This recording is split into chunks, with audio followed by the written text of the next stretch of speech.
Mas vamos lá. Então, Daniel 11, um dos capítulos mais difíceis da Bíblia de nós compreendermos.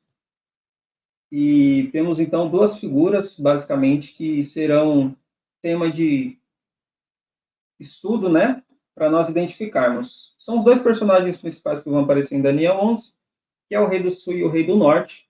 Mas antes, eu quero fazer algumas considerações, tá? Primeiro, qual é o propósito da revelação de Daniel 11? Então, se vocês quiserem, eu estou com a minha Bíblia aqui. Tá? Em automático aqui, não sei porquê.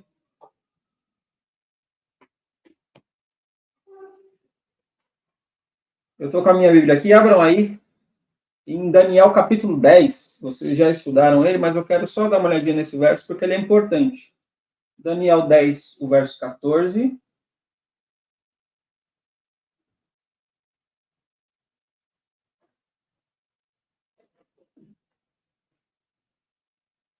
Deixa eu só tentar uma coisa aqui, velho. Agora eu acho que carregou. Talvez fique melhor.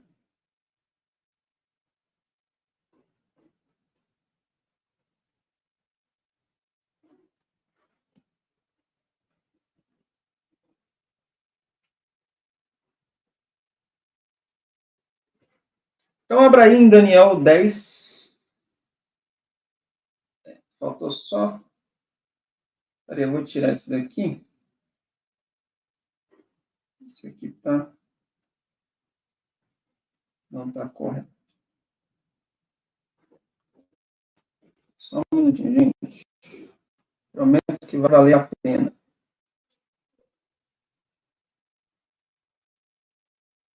Ah, tá. Aqui tem que tirar esse. Tirar esse.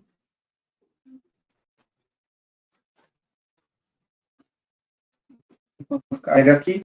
Daniel 10, tá? O verso, capítulo 10, o verso 14. Então, basicamente, o que está acontecendo?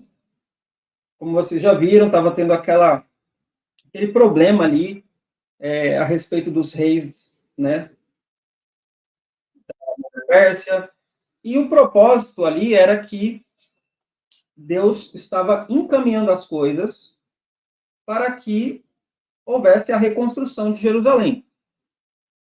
Então, o inimigo, Satanás, não queria que isso acontecesse. Daniel, lá no início, né, do capítulo, no capítulo 9, né, ele diz que havia entendido a respeito do número dos anos, né, a respeito do profeta Jeremias, dos 70 anos, e ele está orando por isso, ele recebe o entendimento, a revelação no capítulo 9, depois vem o capítulo 10, e havia mais coisas que Daniel gostaria de compreender. Então, no capítulo 10, ele estava jejuando sobre isso, e o anjo vem novamente para dar mais conteúdo para o Daniel. E aí no versículo 14 diz assim: agora eu venho a ti, presta atenção, para fazer-te entender o que cairá sobre o teu povo nos últimos dias, pois ainda a visão é para muitos dias. Então, dependendo da forma como você vai entender esse texto, o teu povo nos últimos dias, os últimos dias, que últimos dias? Se você entender que é os últimos dias do povo judeu como nação, você vai falar que é o povo judeu. Porém, uma leitura panorâmica de todos os textos vai nos levar a crer que aqui Deus está se referindo ao povo de Daniel num contexto espiritual, ou seja, não o povo dele como nação. Mas nós sabemos, né, que depois da morte de Cristo não haveria mais, então, uma nação específica que iria ser representante do povo de Deus. Mas o povo de Deus não teria tribo, nem raça, nem cor. Então, não existiria mais essa distinção, certo? Então, o propósito ali é fazer com que Daniel compreenda e entenda, então, o que acontecerá ao povo de Deus nos últimos dias. Aí vem o verso 20 e o verso 21, que diz assim: o próprio anjo diz assim: sabe por que eu vim a ti? E agora retornarei para lutar com o príncipe da Pérsia. E quando eu me for, eis que o príncipe da Grécia virá. Porém, eu mostrarei aquilo, isso é muito interessante, que está na escritura da verdade. Então, olha só, o próprio anjo disse que ia revelar para ele o que estava na escritura da verdade. Que escritura da verdade é essa? Se você prestar muita atenção em capítulos que os profetas eles já haviam escrito, havia muitas profecias e alusões a coisas futuras.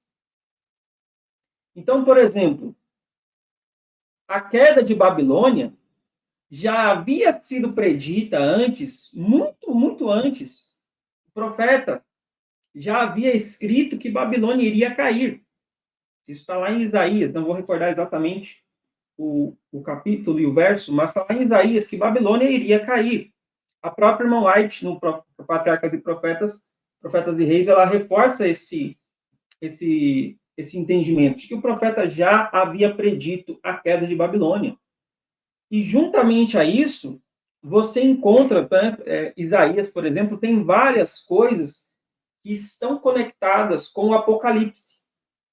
Então, muita coisa Deus já havia revelado através de muitos profetas.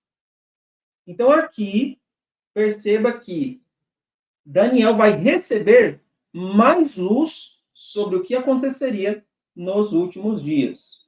Agora sim, muito bom isso. Perfeito. Então, aqui o texto que nós lemos. Então, qual o propósito?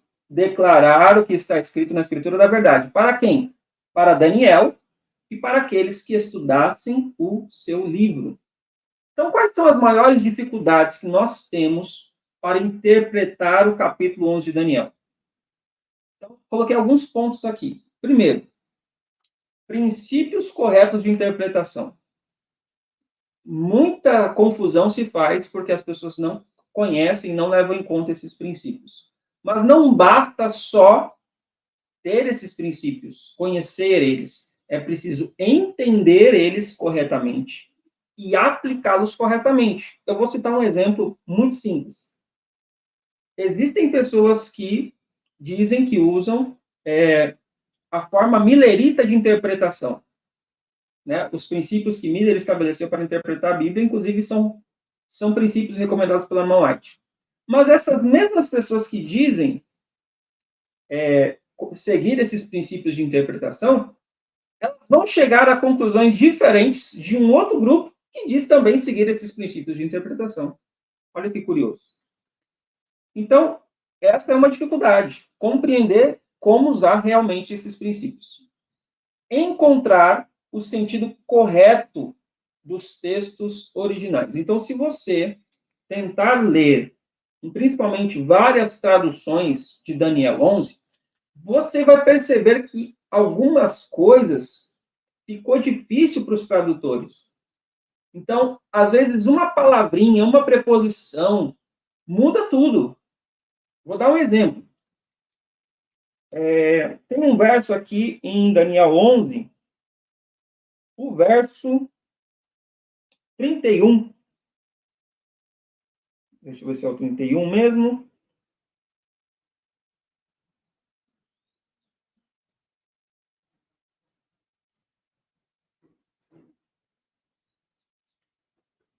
Não, não é o 31, desculpa. É o...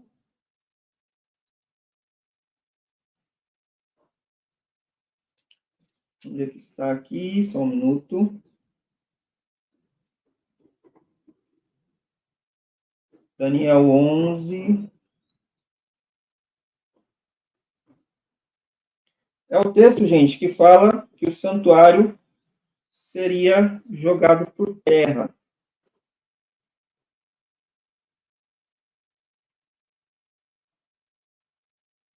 Enfim, a gente vai encontrar ele daqui a pouquinho, porque eu vou ter que falar dele. Aqui no slide vai estar. Então, alguns leem e dizem assim, olha, o santuário do príncipe foi jogado por terra. Outros vão ler e dizer, não, é o santuário do rei do norte. Por quê? Porque na língua original não é tão simples assim de traduzir. Não tem vírgula, não tem, às vezes, o pronome exatamente. Então, fica difícil para nós entendermos o que o escrito original quer dizer. Isso dificulta um pouco, né, as traduções. Outro ponto que dificulta o entendimento é a falta de conhecimento histórico e cultural. Então, tem muitas coisas aqui. Se você não gosta de história, se você não estuda história, você vai ficar perdido. Não tem para onde correr. Você vai. Como é que você vai ser um intérprete historicista que vê o cumprimento das profecias ao longo da história se você não conhece nada de história? Então, você precisa conhecer o mínimo da história. Quais são outro ponto, né? A falta de interesse e perseverança. Ou seja, muita gente pega, tenta ler Daniel 11, lê os primeiros versos ali, que os mais fáceis, né? Passou daquilo ali, começa a ficar complicado, já desiste. Deixa isso daí para pastor, deixa isso daí para os teólogos, estudiosos, e não persevera. Ou seja, não vai conseguir entender. Outro ponto, confiam mais no intelecto do que no Espírito Santo para entender. Então, muitas vezes, a gente tenta entender o texto e não busca, como os pioneiros, por exemplo, buscavam em oração, em jejum, para compreender o texto. Então, queremos conseguir, pela lógica, vendo o texto não sei o que, aquilo ali, aquele verso. A gente tenta, pelo nosso próprio raciocínio, apenas entender o texto. Isso vai dificultar. E por isso que tem hoje tantas opiniões diferentes sobre Daniel 11. Vocês ficariam estarrecidos de ver quantas pessoas pensam diferente. Né? E outra coisa que é consequente é não buscar o Espírito Santo, né? Está atrelado ali ao último ponto. Se você não busca o Espírito Santo para compreender, como é que você vai entender? É o Espírito que faz a gente entender essas coisas, não tem para onde correr. 8, e talvez seja um dos pontos mais polêmicos, posso assim dizer, talvez, não sei se vocês vão concordar, que não estamos preparados para entender e Deus não nos revelou ainda. E quando eu digo não nos revelou ainda, eu digo no sentido mais, talvez, individual do que como um povo. Talvez algumas pessoas compreenderam corretamente e outras não. Agora, o ponto é, eu vou dar um exemplo para ficar mais claro. Respondam aí para mim. Em 1844, quem foi que colocou a mão para que não se tivesse a compreensão correta sobre as 2.300 tardes e manhãs no ponto do evento? A White é clara em dizer que Deus colocou a mão. Então, existem coisas, queridos, que por mais que você se esforce, a própria Bíblia diz, aquilo que Deus nos revelou, vamos abraçar. Aquilo que Deus não revelou, o que vamos fazer? Então, se Deus quiser revelar, ele revela. Se Deus quiser te dar entendimento, ele te dá um entendimento. Obviamente, é preciso uma predisposição nossa de querer receber essa compreensão. Mas enquanto Deus não permitir e não tirar a mão dos nossos olhos, nós não vamos entender. Continuando. E aí, talvez alguns podem dizer assim, deixa eu ver aqui se o texto vai estar completo. Por que a gente não fica com aquilo que os pioneiros disseram, né? E simplesmente colocamos um ponto final nisso, né? Eles estudaram tanto, se esforçaram tanto. Por que a gente não faz isso, né? Olha que interessante. Um texto que a White diz. Eu sou a videira, vós sois os ramos. Não compreendemos nem a metade a preciosidade dessa lição. Precisamos aprender mais e mais o significado dessas palavras. Precisamos que nossos olhos sejam ungidos para que possamos ver a luz da verdade. Não devemos pensar, bem, temos toda a verdade, entendemos os principais pilares da nossa fé e podemos descansar.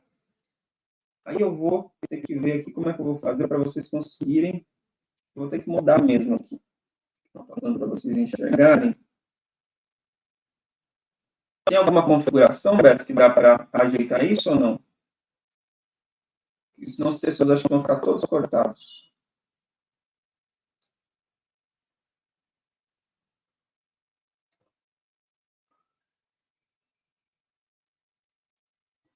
Eu vou ter que voltar para o outro módulo. Só um minuto.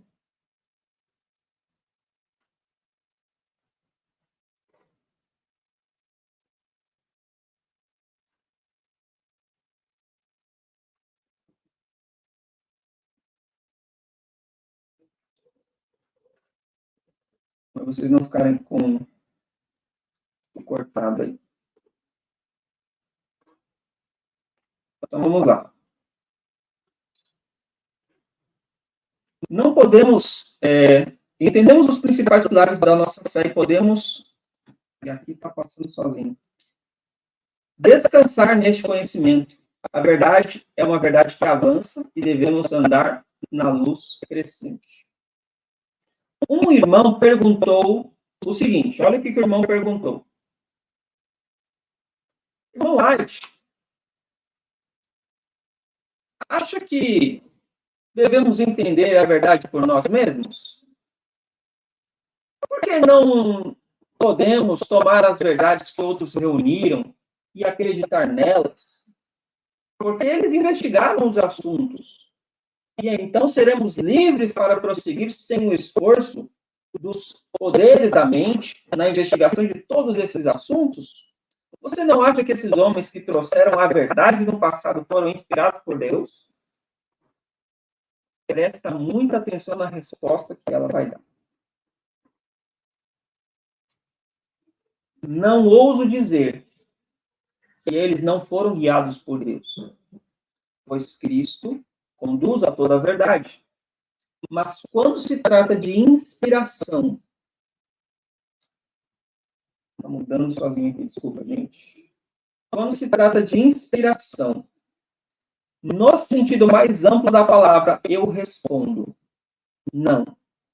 Eu acredito que Deus lhes deu uma obra a fazer, mas se eles não forem totalmente consagrados a Deus em todos os momentos, eles serão eu e os traços peculiares de caráter no que estão fazendo, e colocarão seu molde sobre a obra, mudarão os homens na experiência religiosa segundo seu próprio padrão. Mãe. Oi. Sua voz aí tá meio... ela tá meio tremendo. Acho que é melhor você ficar sem o lapela mesmo. Tá, deixa eu ver aqui. Acho que vai ficar bom.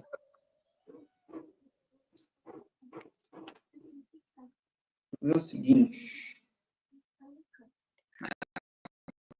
Agora ficou bom. Ficou bom? Perfeito, vamos continuar.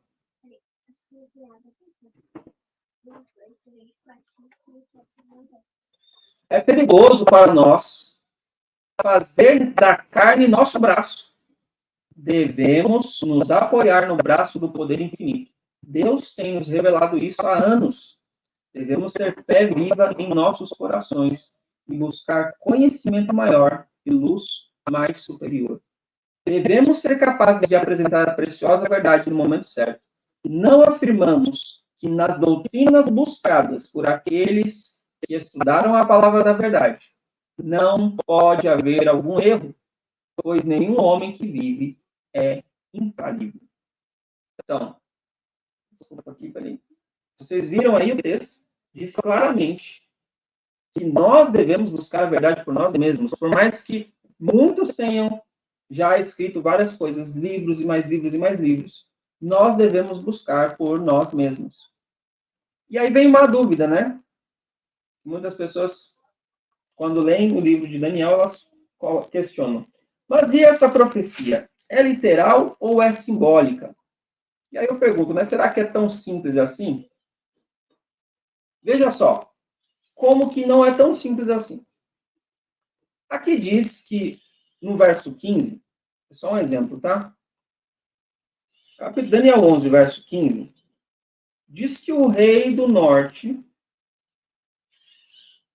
virá e levantará baluartes e tomará a cidade forte. E os braços do sul não poderão resistir. No 22 vai trazer de novo os braços de uma inundação. E depois o 30 vai dizer que navios de Quitim lhe causariam tristeza. Aí eu pergunto, por acaso, o rei do norte, a gente está falando aqui, que lhe seriam dados braços, né? Braços de uma inundação, como se fosse um dilúvio. Isso é literal? Houve realmente braços de água que fizeram esse papel aqui? Então, aqui eu só dei alguns exemplos, mas existem formas de linguagem aqui em Daniel 11 que fica difícil você dizer que tudo é literal. Muitas vezes a coisa não é tão assim preto no branco. Muitas vezes existe uma mescla da linguagem figurada com a linguagem literal. Então, não dá para simplesmente definir entre literal e simbólico, pelo que eu tenho estudado. Mas e aí, né, podemos questionar os textos da Arman White? Né? Será que os textos da Arman White já não são suficientes para nós resolvermos essas questões? Olha, nós vamos ter, nos comentários da Arman White, comentários diretos, não são muitos, comentários indiretos e comentários sobre a questão oriental. E aí talvez alguns já conheçam esse tema, né? E para conhecer não tem muito segredo, basta estudar o livro de Urias Smith. Então nós vamos ver alguns comentários aqui depois, tá? Ao longo do estudo, mas nós vamos entender por que os textos da Arman White não são suficientes nesse sentido para a gente bater o martelo no assunto. Primeiro que a gente precisa entender o seguinte, e aqui eu peço muito da sua compreensão para entender o que eu vou dizer. Acreditar e crer no espírito de profecia e nos escritos da Arman White não significa que todos vão ler o texto da mesma forma. Porque assim como para ler a Bíblia, eu e você precisamos do Espírito Santo, para entender os escritos da Arman White também precisamos do Espírito Santo. Logo, muitos irmãos leem um texto e eles afirmam, olha aqui, não tem como ler o texto de outra forma. E aí o que acontece? Vem outro irmão e lê o texto de outra forma. Como é que você me diz que não é possível se o outro irmão leu diferente de você? Então, nesse sentido, precisamos ter muito cuidado, muita cautela em não deixar os ânimos à flor da pele. Porque o irmão não leu o texto da mesma forma que eu, começaram uma discussão ali, um embate, querendo mostrar que você está certo. E quantas vezes, meus amigos, me diga aí você que está do outro lado, você tinha certeza que entendia um texto, você tinha certeza absoluta que aquele texto significava aquilo.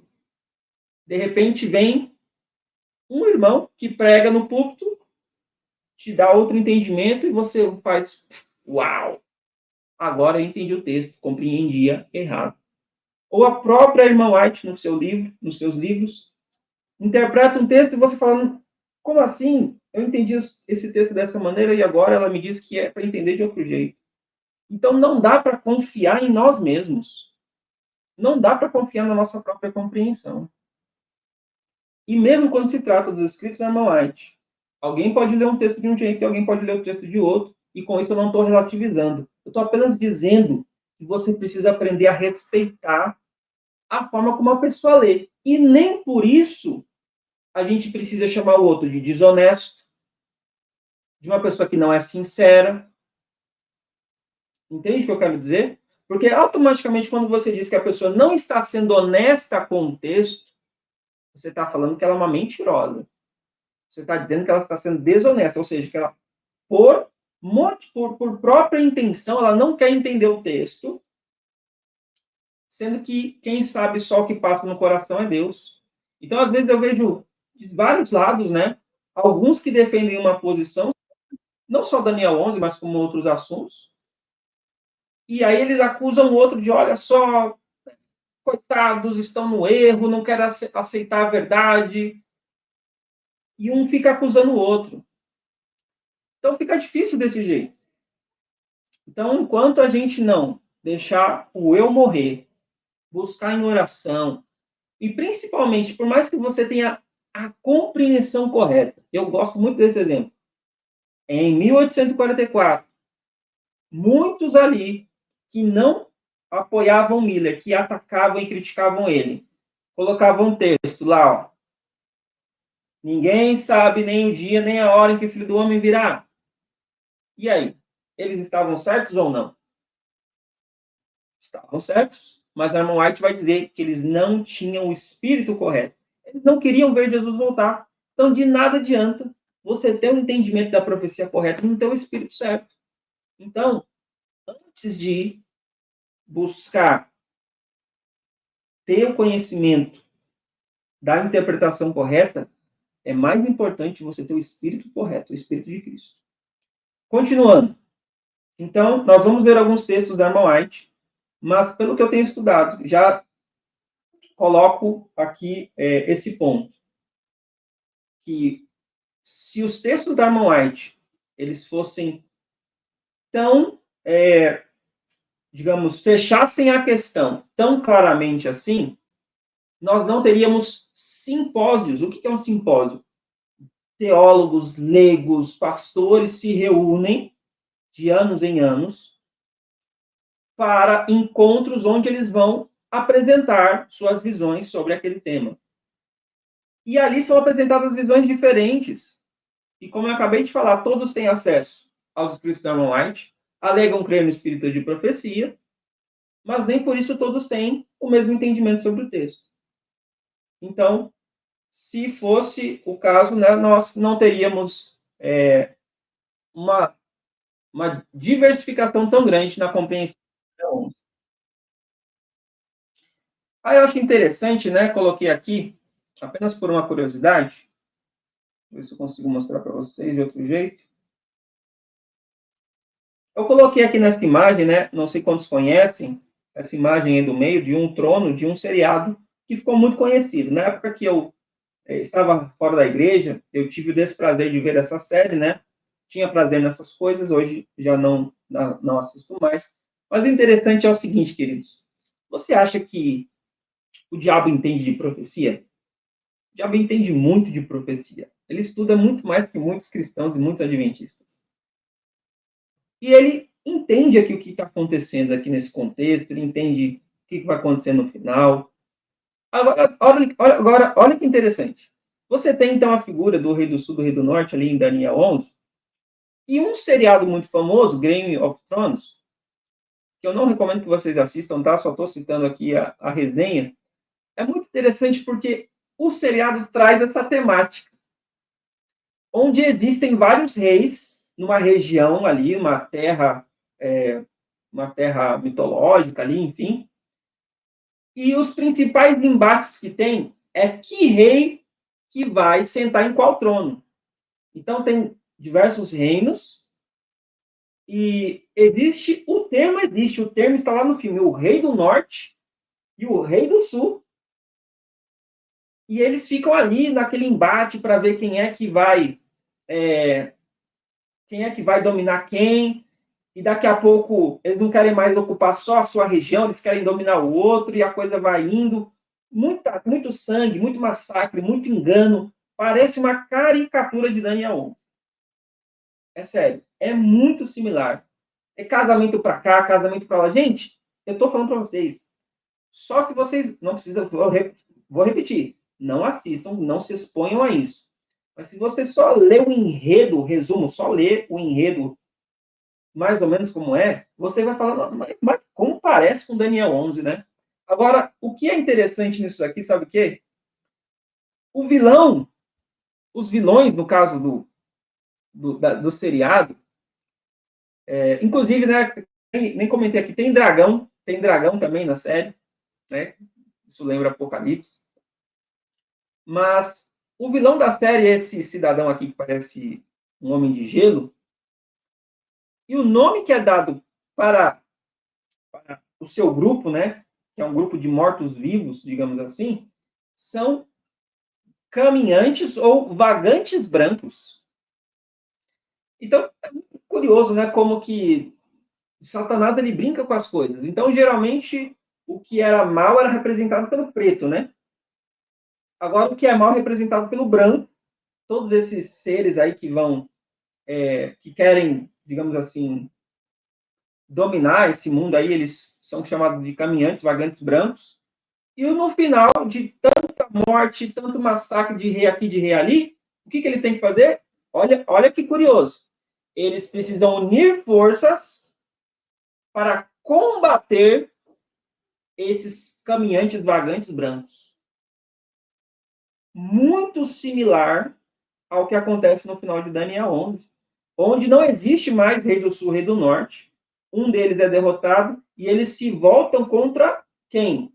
Contra, a gente vai ver no final. Muito bem, continuando então. Agora vamos para Daniel 11, a partir do verso 1. Depois de toda essa introdução, dá uma olhada aqui comigo. Diz assim o verso 1 até o verso 3. Passando aqui sozinho, não vou conseguir decidir. E eu, pois, no primeiro ano de Dario, o Medo, levantei-me para animá-lo e fortalecê-lo. Isso é o anjo falando. Lembre-se disso. Nunca se esqueça disso. É o anjo que está narrando, falando para Daniel. E agora te declararei a verdade. Eis que ainda 3 reis na Pérsia, e o quarto acumulará grandes riquezas, mais do que todos, e tornando-se forte por suas riquezas, suscitará a todos contra o reino da Grécia. Depois se levantará um rei valente, que reinará com grande domínio, e fará o que lhe aprouver. Então, aqui,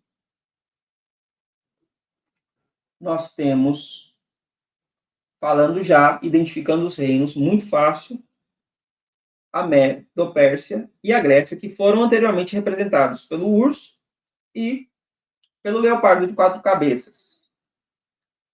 Logo em seguida, nós vamos ler o seguinte: mas, estando em pé, o seu reino será quebrado e será repartido para os 4 ventos do céu, mas não para a sua posteridade, nem tampouco segundo o seu domínio com que reinou, porque seu reino será arrancado e passará a outros que não eles. Então, observe que o que acontece aqui, como vocês já estudaram ali em outros, nos capítulos anteriores, Alexandre o Grande, ele vai perder o seu império para quem?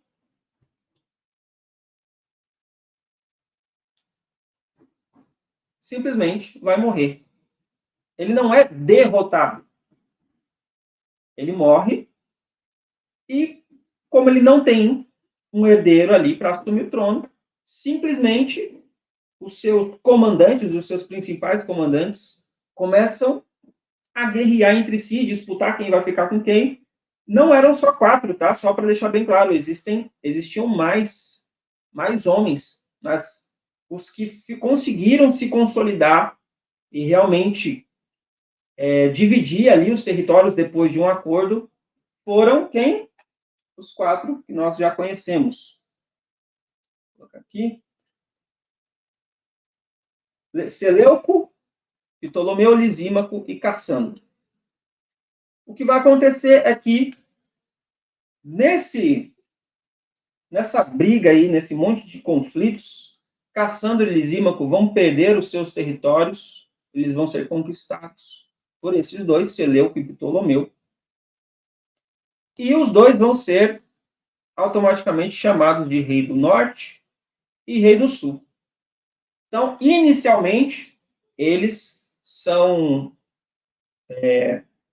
identificados, né, como esse título. Seguindo, então, nós vamos ver que os versos em seguida... Gente, para deixar bem claro aqui, eu não vou conseguir ler todos os textos.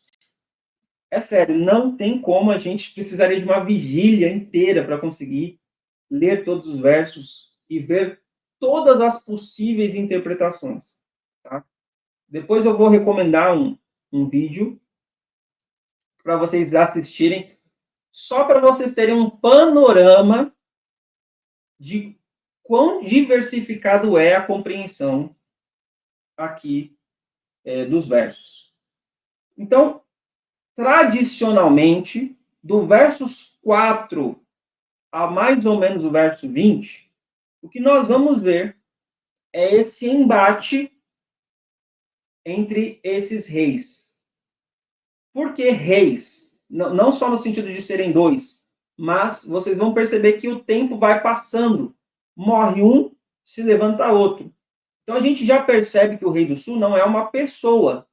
Porque assim que morre um, se levanta outro, ele é o rei do norte, ele é o rei do sul. Então vai mudando. E aí a gente vai direto para Daniel 11, 21 e 22. Por que nós vamos fazer isso? Por que nós vamos direto para 21 e 22?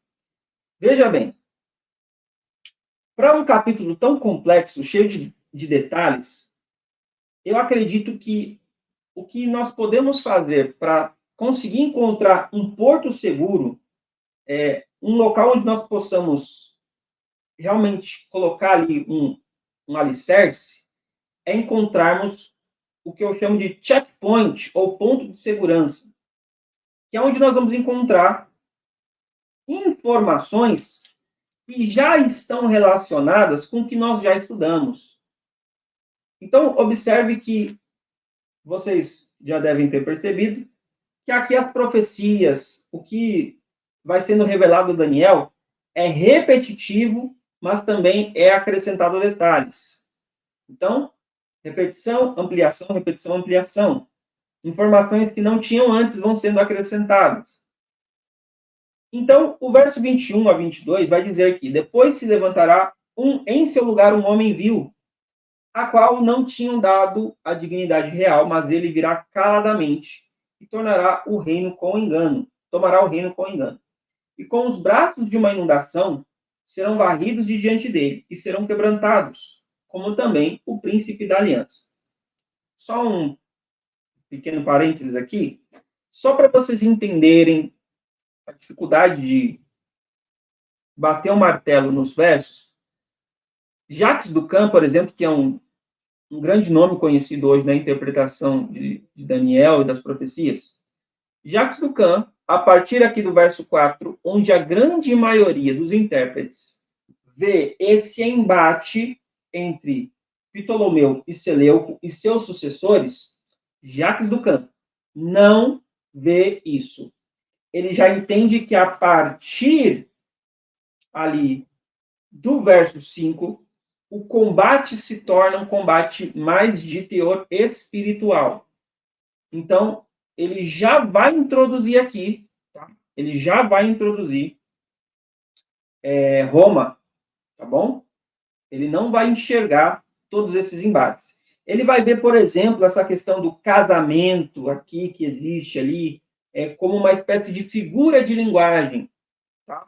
Entre paganismo e cristianismo. Então, eu não domino, né, a interpretação que ele apresenta, mas é só para vocês terem entendimento de como a diversificação de compreensão é grande, tá bom? Mas vamos manter essa linha aqui. Como eu disse, o checkpoint aqui, o que nós vemos que é interessante é que o príncipe da aliança é identificado. Isso, creio que é algo que nós podemos ter uma forte evidência de que Deus está nos dando um ponto de referência. Entende? Então, veja que Cristo, o príncipe da aliança, ele vai ter também, ele vai ser descrito, né, em Daniel 9, 27. Então, é uma informação que nós já temos. Diz assim, ele confirmará o pacto com muitos. Falando de quem? Do Messias. O Messias seria o príncipe, né? O verso 25, 9, 25 fala sobre ele ser o príncipe, ele ser o Messias, fala que ele firmaria esse pacto, faria essa aliança com muitos. Então, esse ponto aqui, para mim, nos ajuda a nos orientar e não ficar tão perdidos. Então, seja lá o que acontece, antes desses versículos, para mim seria uma evidência de que o que acontece dali para trás está tratando dos eventos antes de Cristo.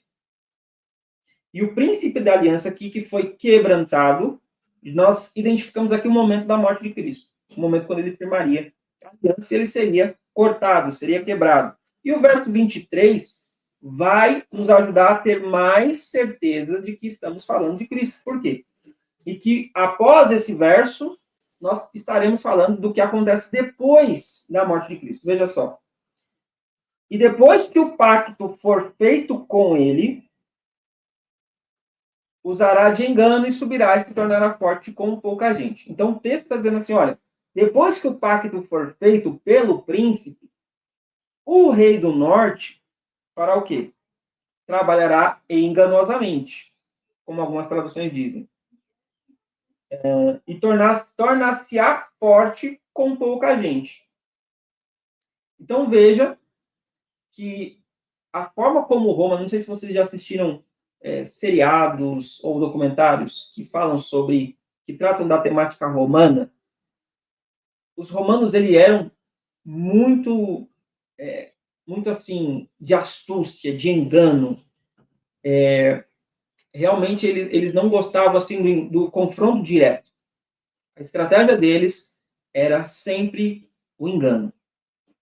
Então, continuando, aqui nós temos um panorama geral de tudo que vocês já viram até agora.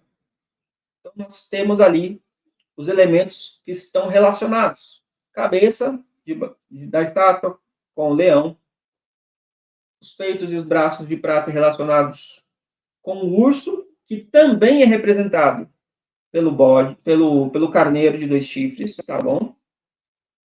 O quadril, representando a Grécia, que também é representado pelo leopardo de 4 asas. Mais à frente, ele vai ser representado pelo bode com um chifre. E nós vamos ter a perna de ferro, que representa a Roma imperial, e vai ter uma transição em algum momento para a Roma imperial, e o reino será dividido. E a gente vai ver essas características e toda essa descrição no animal terrível e espantoso. E também vamos ter mais detalhes sendo acrescentados depois, que vão tratar do chifre pequeno. E depois, Daniel 11 vai nos falar sobre esse rei do norte e esse rei do sul. Agora, você percebe algo? Eu quero que você preste muita atenção. É como se a coisa começasse desse tamanho e ela fosse afunilando, querendo nos mostrar um ponto de convergência, um ponto onde, de todos esses reinos aqui, de Daniel 2, só restará um poder. Um que estará dominando a terra. Ou em Apocalipse, não é o que nós vemos. Que a besta, ela se engrandeceu e todas as nações, todos os habitantes da terra adoraram a besta. E a besta é que está dominando. Então veja que é como se fosse ali convergindo e afunilando para um ponto onde o final do livro quer nos mostrar. Ok? Então, vamos identificar aqui o rei do norte. Lembrando que, se você não concorda, discorda de algum ponto, meu irmão, você é livre para pensar por si mesmo e é isso que você deve fazer. Então, vamos discordar, mas vamos, como diz um doutor Rodrigo Silva, vamos discordar com elegância, tá? Então, Daniel 11, do 20 ao 21, quando Cristo morre, ainda não era Roma papal. Tá? Mas, em algum momento aqui, é Roma imperial, no caso, tá bom? Quando Cristo está ali, morre na cruz. E nós vamos ver que Daniel, por exemplo, 8:11, diz assim...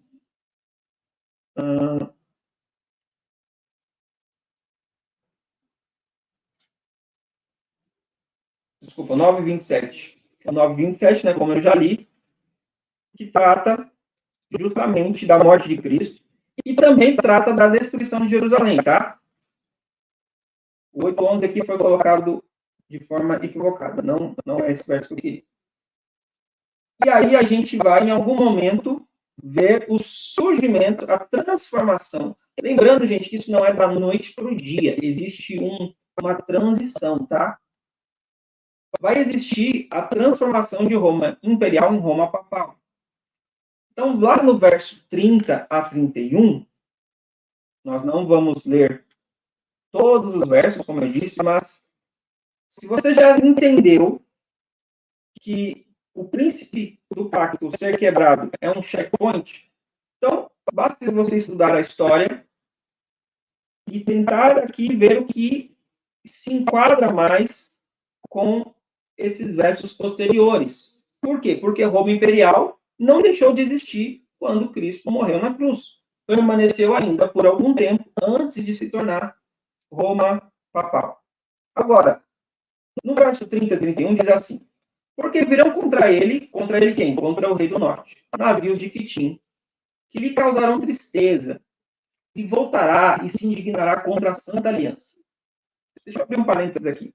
É muito curioso que você vai perceber que depois de um tempo aqui que cita, né, o rei do norte, o foco começa a ser o rei do norte. Muito pouco começa assim, parece que o rei do sul começa assim, ele está lá, ele existe, mas ele é meio que colocado de lado.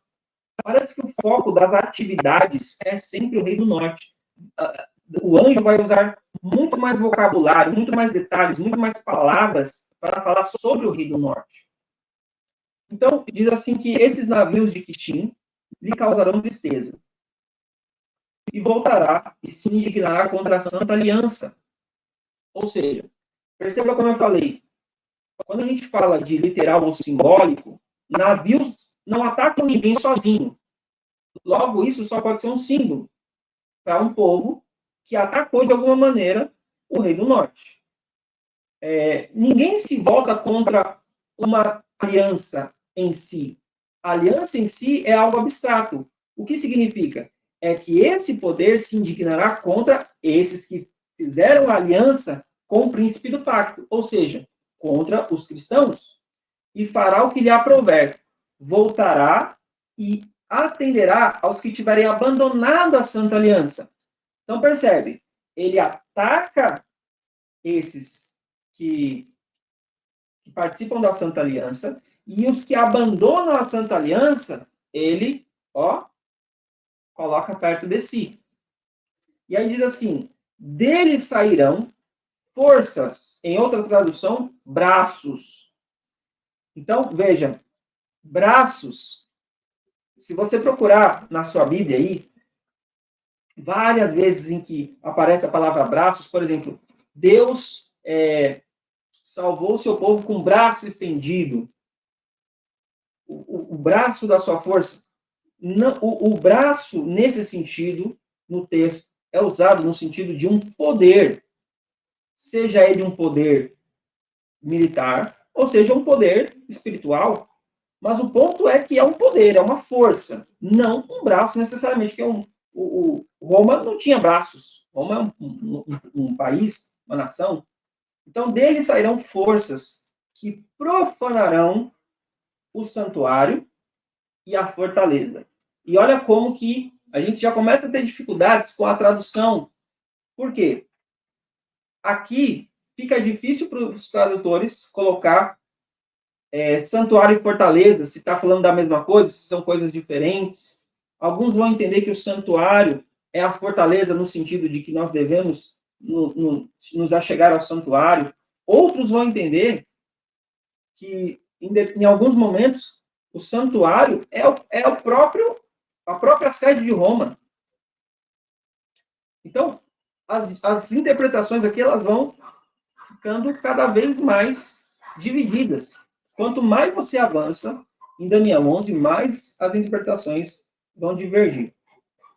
E aí vai ter um ponto muito importante, né, que vai dizer assim, que tirarão o sacrifício contínuo. Acredito que eu não preciso me delongar nessa questão. Vocês já estudaram até aqui e viram que sacrifício é uma palavra que não está no texto, foi acrescentada. Está ali contínuo ou tamid, no original. Estabelecendo a abominação desoladora. Aqui eu quero que vocês prestem muita atenção, porque por mais confuso que tem, confusão, né, digamos assim, que tenha em a gente conseguir entender tudo que está acontecendo aqui, como eu disse, alguns pontos, Deus coloca algo para a gente tomar um ponto de referência, respirar, acalmar e começar a ver as coisas de forma mais correta. Perceba que, independente do seu entendimento, se é o paganismo, se é o ministério sacerdotal de Cristo, perceba que isso é o que estabelece a abominação desoladora. Então, existe uma relação entre tirar o contínuo e estabelecer a abominação desoladora. O que é a abominação desoladora? A abominação desoladora, meus queridos. Bem, quando você primeiro fala sobre a abominação na Bíblia, quero que você perceba que ela está muito atrelada à idolatria. Muitas vezes que você ver a palavra abominação na Bíblia, vai estar relacionada com idolatria. Então, vamos ver alguns pontos aqui sobre a abominação desoladora. Como muitos já sabem, Mateus 24 e Lucas 21 vão falar sobre a abominação desoladora.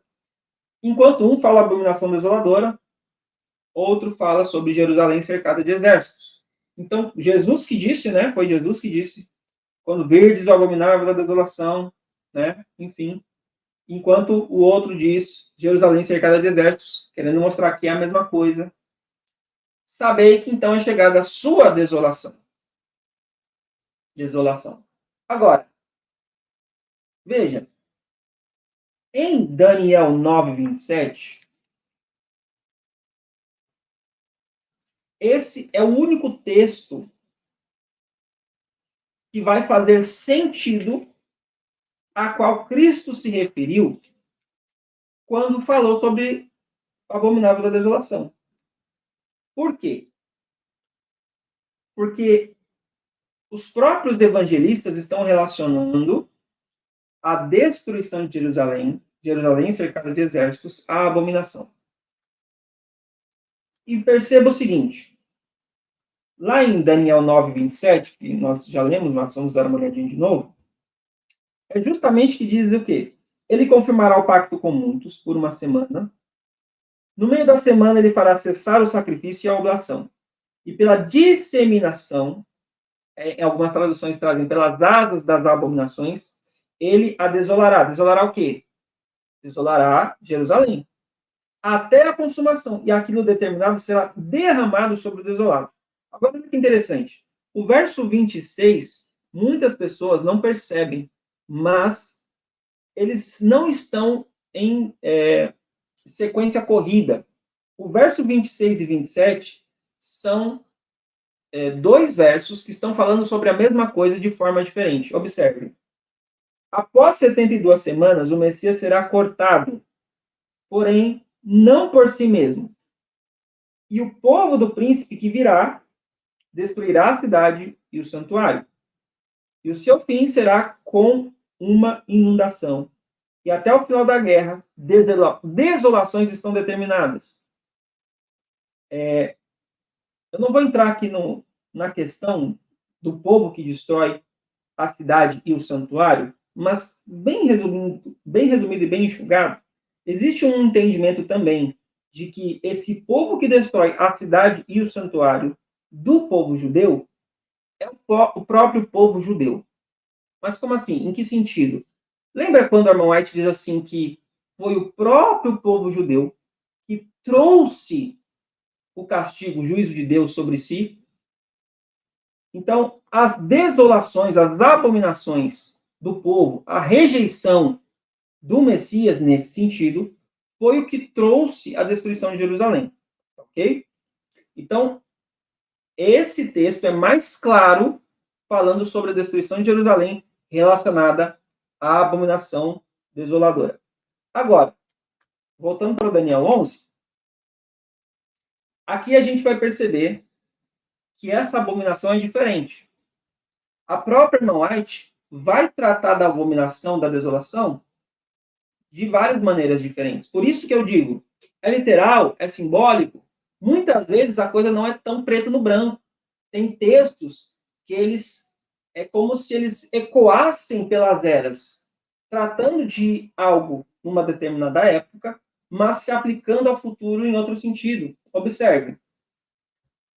Quando os símbolos idolátricos dos romanos fossem erguidos em Terra Santa, então, o que é a abominação desoladora nesse sentido? Os estandartes dos romanos eram uma águia com o deus Mitras. Os soldados romanos adoravam esses estandartes. Era como se fosse o símbolo do deus a quem eles serviam. Então, eram imagens de escultura. Eram imagens idolátricas. Está aqui, ó. Quando os símbolos idolátricos dos romanos fossem erguidos em Terra Santa, ou seja, os romanos estão chegando com seus ídolos, com seus estandartes, e eles pisam na Terra Santa, Jerusalém, porque o povo ainda não havia sido rejeitado, então a Terra Santa era, sim, um local literal, ok? Eles ainda eram o povo de Deus, a nação escolhida, por isso a Terra Santa era ali, Jerusalém. Então a terra de Jerusalém ia um pouco além dos muros, olha só o texto, a qual ia um pouco além dos muros da cidade. Então os seguidores de Cristo deviam achar segurança na fuga. Quando fosse visto o sinal de aviso, os que desejavam escapar não deveriam demorar-se. Por toda a terra da Judéia, bem como em Jerusalém mesmo, o sinal para a fuga deveria ser imediatamente obedecido. Aquele que, caso estivesse no telhado, não devia descer a casa, mesmo para salvar os tesouros valiosos. Os que estivessem trabalhando nos campos ou vinhedos não deveriam tomar tempo para voltar, a fim de apanhar a roupa exterior posta de lado enquanto estavam a labutar no calor do dia. Não deveriam hesitar um instante para que não fossem apanhados na destruição geral. Então, o sentido aqui da abominação, lembra que a abominação na Bíblia está relacionado à idolatria. Então, os ídolos, as imagens dos romanos, a abominação dos romanos, adentrando no território físico de Jerusalém, é a abominação desoladora no lugar santo, porque eles estão trazendo a destruição de Jerusalém. Perfeito até aqui? Espero que tenham compreendido. Agora vamos ver um outro aspecto, uma outra dimensão da abominação desoladora. Suprimindo o revelador do erro, agiu Satanás à vontade. A profecia declara que o papado havia de cuidar em mudar os tempos e a lei. Para cumprir esta obra, não foi vagaroso, a fim de proporcionar aos conversos do paganismo uma substituição à adoração de ídolos e promover assim sua aceitação nominal do cristianismo. Foi gradualmente introduzida no culto cristão e a adoração das imagens e relíquias. A adoração das imagens e relíquias. Então, devagarzinho, foi sendo introduzido essa adoração aos ídolos. Lembra que a abominação e idolatria estão relacionadas. O decreto de um concílio geral, presta muita atenção aqui, estabeleceu. O decreto de um concílio geral estabeleceu, por fim, este sistema de idolatria. Para completar a obra sacrílega, Roma pretendeu eliminar a lei, da lei de Deus, o segundo mandamento, que proíbe o culto das imagens, e dividir o 10º mandamento, a fim de conservar o número deles. Então, no mesmo sentido, veja que o princípio é o mesmo, mas a aplicação é diferente. Lá em Jerusalém, são as imagens, os ídolos dos romanos, colocados no lugar santo, que representam a abominação desoladora. Aqui, o que faz com que a abominação desoladora, ou seja, um sistema de idolatria seja estabelecido, é quando há o concílio que decreta e estabelece que vai adorar a imagem de escultura, que a lei de Deus vai mudar. E aí, a gente começa a entender o que isso tem a ver com o próximo texto. Olha só. Como o cerco de Jerusalém pelos exércitos romanos era o sinal de fuga para os cristãos judeus, assim o arrogar-se nossa nação, que é os Estados Unidos que ela está se referindo. O poder. O que significa isso? Quando você observar que os Estados Unidos têm a faca e o queijo na mão, o poder, a possibilidade, no decreto que torna obrigatória o dia de repouso papal, será uma advertência para nós. Será, então, tempo de deixar as grandes cidades, preparatório ao sair das menores, para lares retirados, em lugares solitários, entre as montanhas. Então, meio que de forma tipológica, presta atenção. Você é um cidadão de Jerusalém, e você avista ao longe, chegando, os estandartes romanos, os símbolos idolátricos que estavam ali, a águia e o deus Sol Mitra.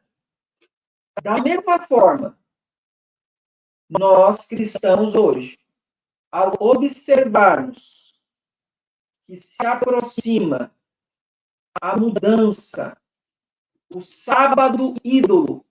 O que é o sábado ídolo? O sábado ídolo é quando? O termo sábado significa descanso.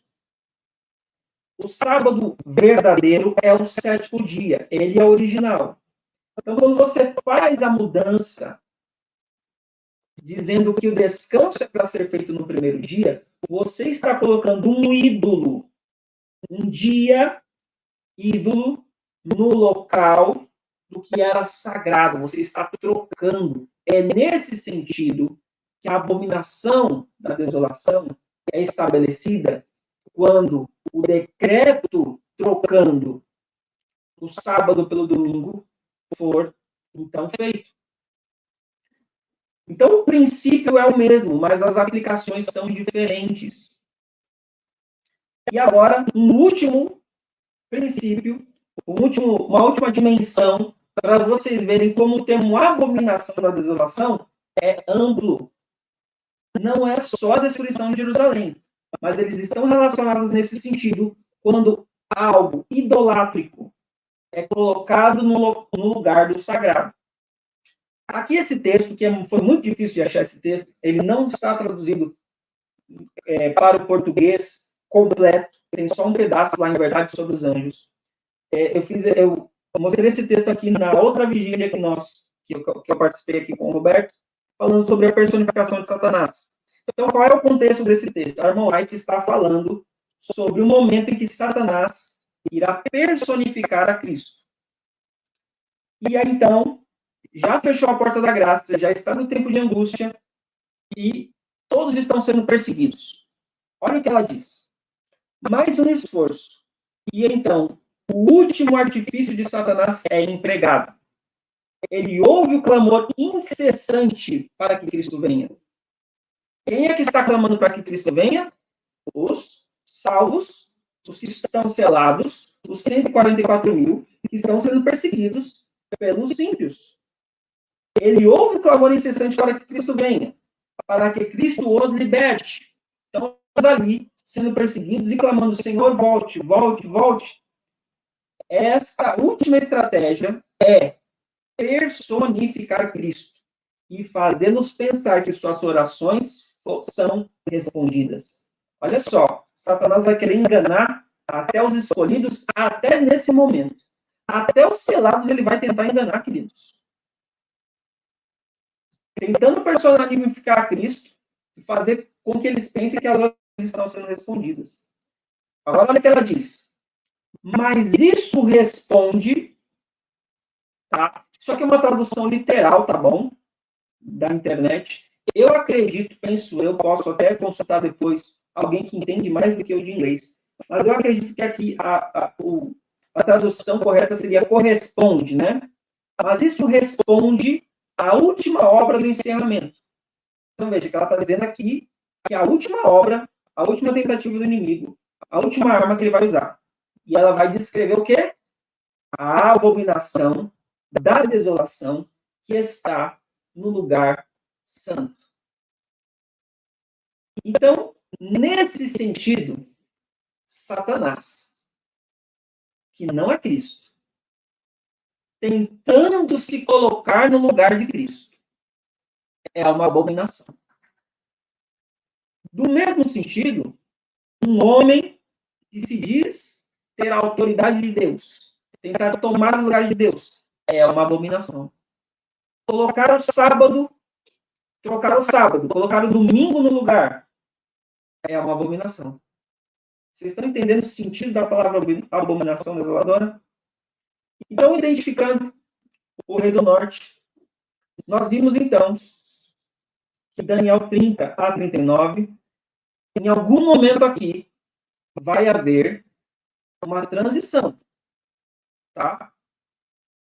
Entre Roma Imperial, o quarto animal, e a descrição lá de Daniel 8, o chifre pequeno, né? Que vai surgir, 3 reinos vão cair, e então, todos esses versos aqui estão relacionados, tá? Daniel 7, 25, Daniel 8, 9 a 12, tudo isso está relacionado.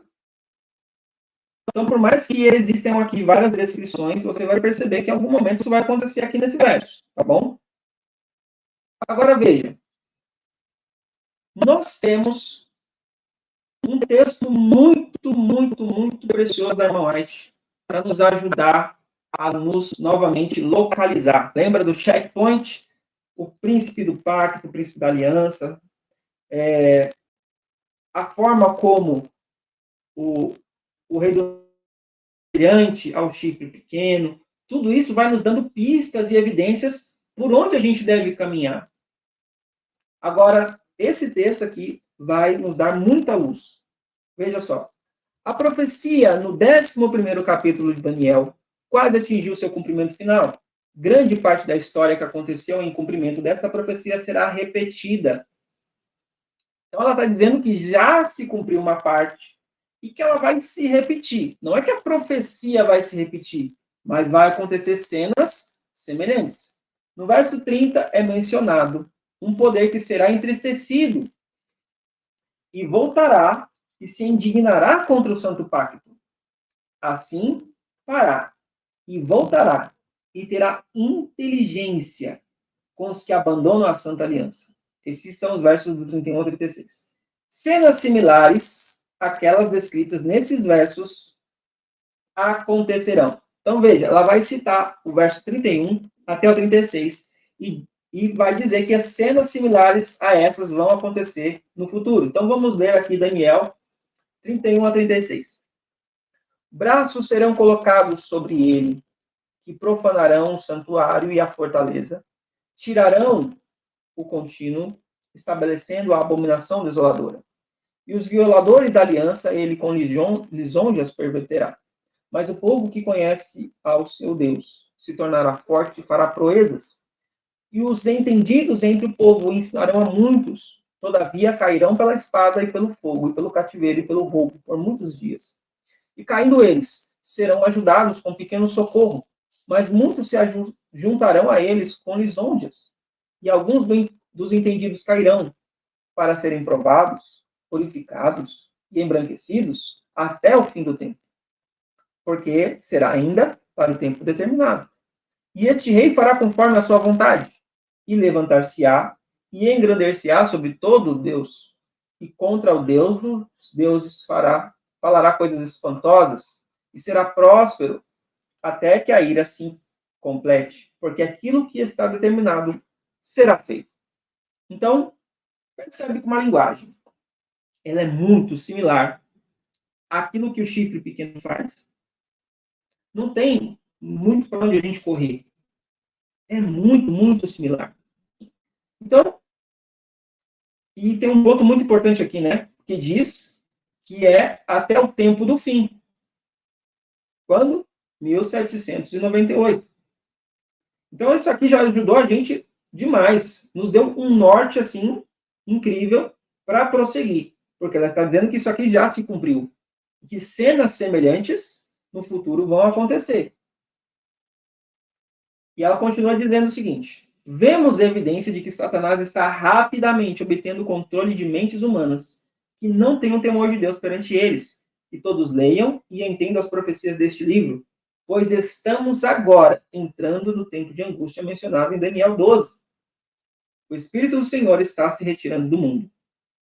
Então veja que, segundo Armand White, nós estamos muito próximo de entrar no tempo de angústia. E se o tempo de angústia é em Daniel 12:1, logo os últimos versos só podem dizer respeito ao que está acontecendo e vai acontecer nos próximos eventos. Entende? Então, identificando o Rei do Norte. Seja qual for o entendimento, digamos assim, até de pessoas que não acreditam que hoje o papado seja o Rei do Norte, mas o ponto é que, em algum momento, mesmo aqueles que entendem que é literal, eles compreendem que, pelo menos em algum momento aqui, o papado foi o Rei do Norte, tá ok? A questão é se o papado é o Rei do Norte hoje. Então, se nós, até agora, vimos que o papado se encaixa nesses critérios, nessas características, vamos ver, então, até esse momento aqui, tá? De onde nós vimos, quem é o Rei do Sul? Nós vamos encontrar o Rei do Sul por contraste. Ou seja, lá em Daniel 11:4, o Rei do Sul foi Ptolomeu, que era o seu adversário. Nos versos 22 a 29, que nós já identificamos quem era o Rei do Norte, pelas atividades que ele fazia, o Rei do Sul vai ser os inimigos de Roma Imperial. Então, aqueles que estavam ali enfrentando, confrontando o Roma Imperial, serão os seus adversários, serão o Rei do Sul. Nós temos também, né? Nós vemos que os navios de Quitim enfrentam também Roma. E do 31 ao 39, nós temos alguns inimigos aí, que não vai dar tempo de nós vermos todos, mas nós temos uma pista aqui, né? Uma pista bem interessante que vai nos ajudar. O verso 40 vai nos dar uma pista e entender esse Rei do Sul. Veja, no tempo do fim, o Rei do Sul lutará com ele. Então, nós já vimos vários textos aqui e vocês vão perceber que o Rei do Sul ele ficou meio assim, meio apagado, né? Ficou... Deixa eu só dar uma olhada aqui. Inclusive, olha só. Olha que interessante isso daqui. Do verso 29 em diante, até o verso 39, então veja, 10 versos do 29 até o 39, você não vê nem o Rei do Sul sendo citado. Você não vê nenhuma atividade dele. Como se ele tivesse ficado até, assim, né, murcho. E aí no verso 40 que vai acontecer o quê? No tempo do fim, o Rei do Sul lutará com ele. E o Rei do Norte se levantará contra ele com carros e com cavaleiros e com muitos navios, e entrará nas suas terras e as inundará e passará. Então a gente vê que é no tempo do fim, 1798, que o Rei do Sul então vai se levantar. O Rei do Sul vai fazer esse ataque, né? Vai desafiar o Rei do Norte. O verbo aqui, que é usado, nagash, não sei se é assim que pronuncia, ele é como se fosse empurrar, dar uma chifrada, algo nesse sentido, tá? E aí nós vemos algo muito interessante. Que, veja, o ataque do Rei do Sul, ele não derrota o Rei do Norte. Ele cai, mas ele se levanta. Como a gente vê a evidência disso? Olha, se o Rei do Sul desafiou, lutou contra o Rei do Norte, e depois ele teve que se levantar, é porque ele caiu. A gente subentende isso no texto, não tem segredo para ninguém. Ele se levantou depois da queda. Ou seja, existe aqui um paralelo muito provável com Apocalipse 13:3, a ferida mortal, que é quando o papado recebe o seu golpe. E aí, tempo do fim, 1798, ferida mortal, o que acontece? O Papa Pio VI foi preso por ordem de Napoleão Bonaparte. Então, após esse evento, o papado nunca mais foi o mesmo, pelo menos nunca mais teve o mesmo poder que ele tinha antes. Então, nós vamos ter aí, durante esse período, inclusive, os eventos da Revolução Francesa. E aí, faço uma pergunta, né? Olha só que interessante. O texto do Grande Conflito diz assim: muito bem havia o povo aprendido as lições de crueldade e tortura que Roma tão diligentemente ensinara. Chegara finalmente o dia da retribuição. Roma sentia agora o poder mortífero daqueles a quem havia ensinado a deleitar-se nas práticas sanguinárias. O exemplo de perseguição que o clero da França por tantos anos dera abertamente achava-se agora revertido contra ele mesmo, com assinalado vigor. Os cadafalsos estavam tintos do sangue dos sacerdotes, acorrentados ao banco ou labutando com os remos. O clero católico romano experimentou todas as desgraças que sua igreja tão livremente infligira aos benignos hereges. Então agora a coisa mudou de figura. O rei do norte, que tanto conseguia pisar, quebrar em pedaços, agora recebe então essa ferida. Apocalipse 11:3, né, vai dizer o seguinte: darei poder às minhas duas testemunhas e profetizarão por 1260 dias, vestidas de saco. Então, nesse momento aqui, nós temos o período que o rei do norte faz os seus ataques, prospera, não tem ninguém que o pare. E aí tem coisas muito interessantes aqui. Nós sabemos que a região que o rei do sul ali ficou governando era o Egito. E a região que o rei do norte governou e ficou ali, a princípio foi Babilônia. Então, olha que curioso. Começa com essas localidades. O rei do norte, Babilônia, rei do sul, Egito. Em Apocalipse 11:7-8, vai dizer que, quando acabarem o seu testemunho, a besta que sobe do abismo lhes fará guerra, e os vencerá e os matará. E jazerão seus corpos mortos na praça da grande cidade, que espiritualmente se chama Sodoma e Egito, onde nosso Senhor também foi crucificado. Aí eu pergunto, Jesus foi crucificado em Sodoma? Jesus foi crucificado no Egito? É claro que não. Isso quer dizer que o texto quer ressaltar as características de Sodoma e as características do Egito. Então, observe que o próprio Grande Conflito vai dizer o seguinte: a França também apresentou as características que mais distinguiram Sodoma. Durante o período revolucionário, mostrou-se um estado de rebaixamento moral e corrupção semelhante ao que trouxera a destruição às cidades da planície. A besta que sobe do abismo lhes fará guerra e os vencerá e os matará. Poder ateísta que governou na França durante a Revolução e reinado de terror desencadeou contra Deus e sua santa palavra uma guerra como jamais o testemunhar o mundo. Então, essas características de Sodoma e do Egito, características morais, foi que fizeram com que a gente identificasse lá em Apocalipse do que se tratava a besta do abismo. E conseguir relacionar isso com a Revolução Francesa.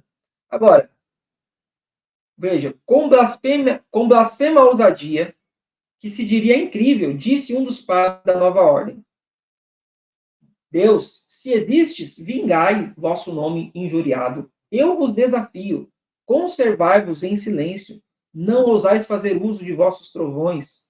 Quem depois disso crerá em vossa existência? Que eco fiel é isto? Da pergunta de Faraó: quem é o Senhor para que eu obedeça a sua voz?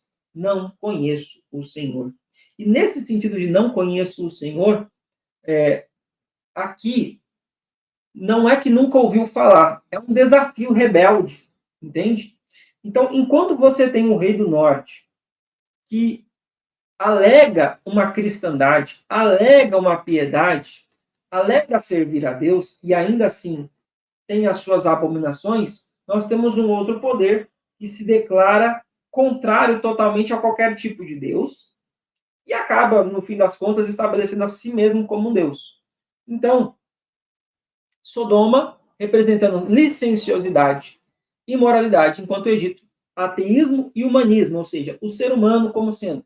Então, será que a França seria o rei do Sul? Será que a Revolução seria o rei do Sul? Ou será que o que eles representam, o que tudo está em torno disso representa, é que representa o rei do Sul? Nós vimos que no rei do Norte, que então agora, depois ele vai se levantar, mas ainda vamos chegar lá. Ele recebe essa ferida, esse golpe, inclusive a palavra no original tem muito esse sentido, tá, de receber um golpe. Você percebe o seguinte, desde lá no início, nós já vimos que o rei do norte e o rei do sul nunca foi uma pessoa específica. Morre rei, se levanta outro. Quem conquistasse aquele território se tornava o rei do sul ou o rei do norte. E aí você vai percebendo que tem uma transição. Ou seja, em uma hora a linguagem vai se tornando mais figurada, mais espiritual. A Santa Aliança, o pacto, tudo isso vai nos dando pistas de que a coisa vai saindo de um teor tão militar e indo para um aspecto mais espiritual. Ah, mas você está inventando isso. Não, não estou inventando isso. Existem estudiosos que identificaram na Bíblia alguns princípios de interpretação que, ao menos para mim, você pode discordar disso, não tem problema nenhum, mas parecem muito plausíveis. Por exemplo, a gente vai perceber que a Terra Santa, que nós já lemos várias vezes aqui que aparece Terra Santa, onde era a Terra Santa? Era Jerusalém. E aí eu pergunto para você, hoje existe uma Terra Santa? Ela é considerada por Deus a Terra Santa? Ou Deus disse que agora não tem mais judeu nem grego? Entende? Então, existe uma profecia específica para o Egito agora? Existe uma profecia específica para Israel? Não parece fazer muito sentido. O povo de Deus agora é mundial, é global. As batalhas espirituais são no mundo inteiro. Babilônia não é mais uma localidade. Babilônia é um poder. Entende o que eu quero dizer? Então, veja, Daniel 11:41 vai dizer o seguinte: e entrará na terra gloriosa. Então, e agora?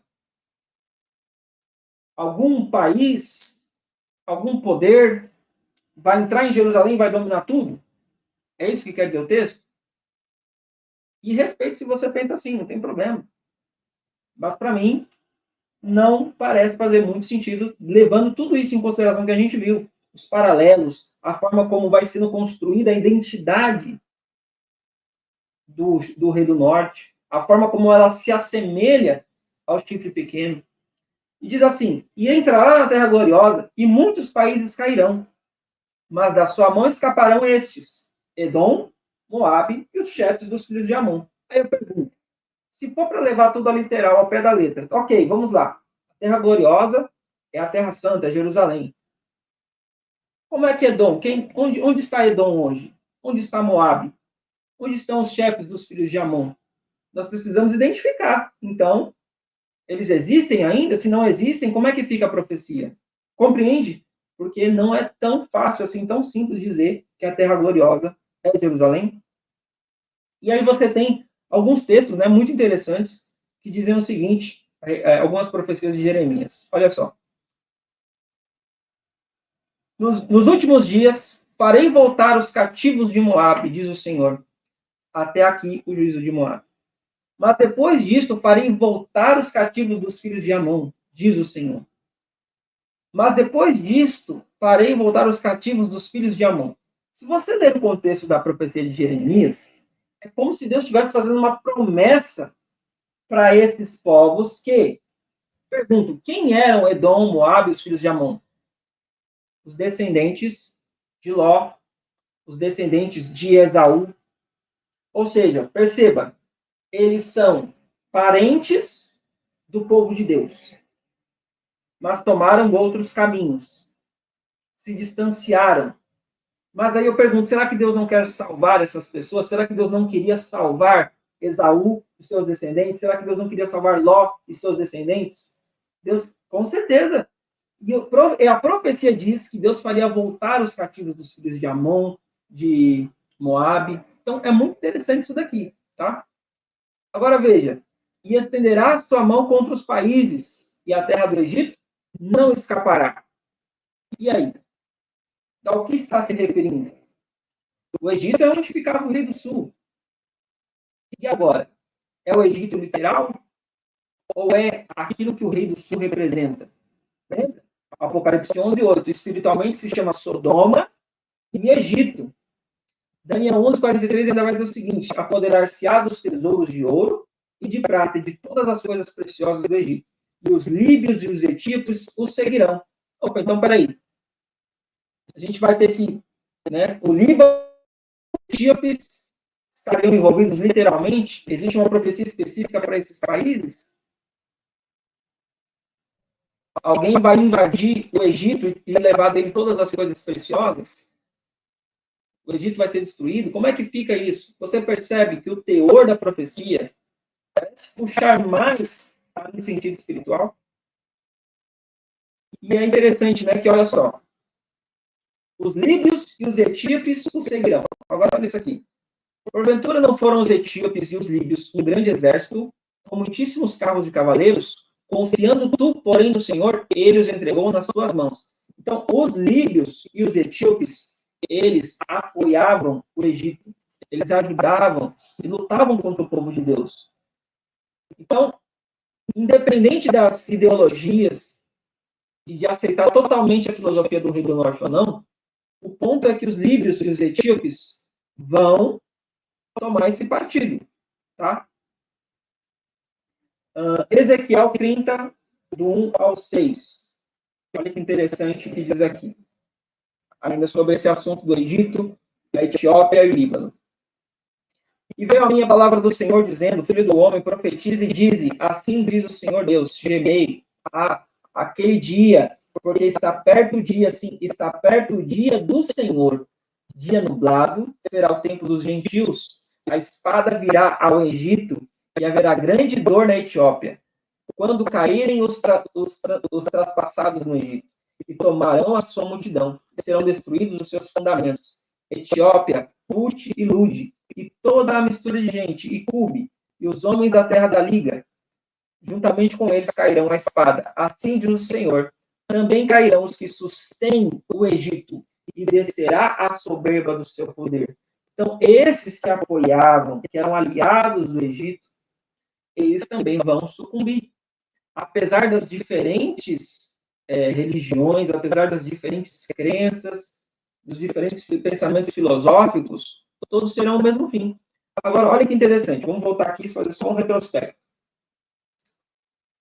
A partir aqui do verso 41, se nós considerarmos, então, que realmente, pelas evidências que vimos, o papado, a sua influência, esse poder é o Rei do Norte, e ele vai entrar na Terra Gloriosa, será que isso, então, não tem um sentido mais do que ele deseja fazer no povo de Deus? Ou será que nós achamos mesmo que o inimigo vai permitir que o remanescente faça a sua missão tranquilamente? A aplicação mais lógica que nós temos, então, para a Terra Gloriosa, e nós vamos ver isso mais para frente, é de que a Terra Gloriosa não é um local físico, mas a Igreja de Deus. Aqueles a quem Deus escolheu para levar as 3 mensagens angélicas. E ele quer tentar entrar na Terra Gloriosa. E diz que ele entrará. E muitos cairão. mas da sua mão escaparão Edom, Moabe e os chefes dos filhos de Amon. Ou seja, existem outros povos que, apesar de não terem toda a luz da verdade, são sinceros, são nossos irmãos, e no tempo determinado, no tempo que Deus fazer a sua obra através de nós, eles farão parte do remanescente. E então, estenderá sua mão contra os países e a terra do Egito não escapará. Então, o que seria a terra do Egito? O que seria esse rei do sul que não vai escapar? Olha só. Deixa eu só adiantar aqui. Olha o que diz o Grande Conflito, página 588. Os protestantes dos Estados Unidos serão os primeiros a estender a mão através do abismo para apanhar a mão do espiritismo. Estender-se-ão por sobre o abismo para dar as mãos ao poder romano. E sob influência desta tríplice união, este país seguirá as pegadas de Roma, desprezando os direitos da consciência. Então perceba que, independente dos pensamentos teológicos, pensamentos filosóficos, o mundo vai seguir os passos de Roma. E ela diz assim: os romanistas que se gloriam dos milagres como sinal certo da verdadeira igreja. Olha só, aqui ela está falando de milagres, eventos, coisas sobrenaturais. Serão facilmente enganados por este poder operador de prodígios. Então haverá um poder sobrenatural que fará prodígios, que fará maravilhas, e o mundo inteiro vai se gloriar perante isso. Os protestantes, tendo rejeitado o escudo da verdade, também serão iludidos.